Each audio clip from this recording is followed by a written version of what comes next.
والفجر فجر کی قسم، وليال عشر اور 10 راتوں کی، والشفع والوتر اور جفت اور طاق کی، والليل إذا يسر اور رات کی جب جانے لگے.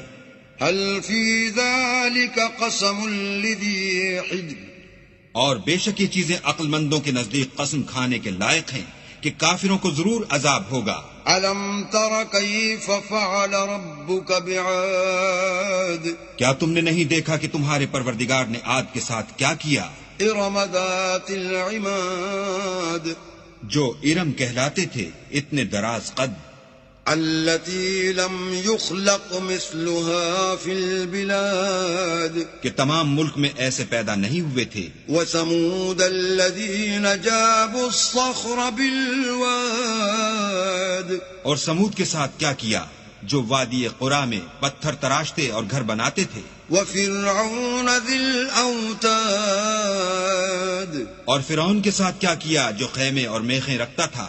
الذين طغوا في البلاد یہ لوگ ملکوں میں سرکش ہو رہے تھے فأكثروا فيها الفساد اور ان میں بہت سی خرابیاں کرتے تھے. فصب عليهم ربك سوط عذاب تو تمہارے پروردگار نے ان پر عذاب کا کوڑا نازل کیا. إن ربك لبالمرصاد بے شک تمہارا پروردگار طاق میں ہے. فأما الإنسان إذا ما ابتلاه ربه فأكرمه ونعمه فيقول ربي أكرمن مگر انسان عجیب مخلوق ہے کہ جب اس کا پروردگار اس کو آزماتا ہے کہ اسے عزت دیتا اور نعمت بخشتا ہے تو کہتا ہے کہ آہا میرے پروردگار نے مجھے عزت بخشی.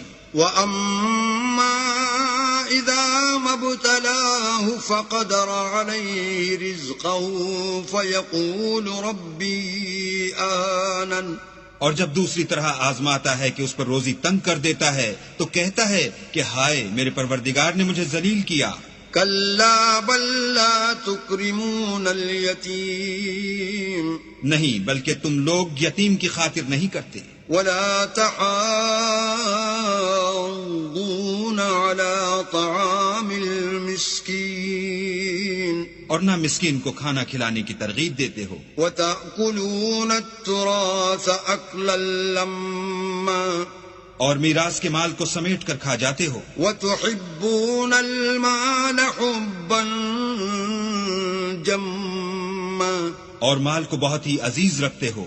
كلا إذا دكت الأرض دكا دكا تو جب زمین کی بلندی کوٹ کوٹ کر پست کر دی جائے گی. وجاء ربك والملك صفا صفا اور تمہارا پروردگار جلوہ فرما ہوگا اور فرشتے قطار باندھ باندھ کر موجود ہوں گے. وجيء يومئذ بجهنم يومئذ يتذكر الإنسان وأنى له الذكرى اور دوزخ اس دن حاضر کی جائے گی تو انسان اس دن متنبہ ہوگا مگر اب انتباہ سے اسے فائدہ کہاں مل سکے گا. يقول يا ليتني قدمت لحياتي کہے گا کاش میں نے اپنی زندگی جاویدانی کے لیے کچھ آگے بھیجا ہوتا.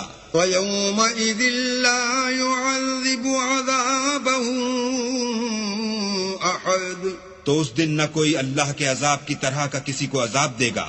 ولا يوثق وثاقا أحد اور نہ کوئی ویسا جکڑنا جکڑے گا. يا أيتها النفس المطمئنة اے اطمینان پانے والی روح، ارجعي إلى ربك راضية مرضية اپنے پروردگار کی طرف لوٹ چل، تو اس سے راضی وہ تجھ سے راضی. فادخلي في عبادي تو میرے ممتاز بندوں میں شامل ہو جا وادخلي جنتي اور میری بہشت میں داخل ہو جا.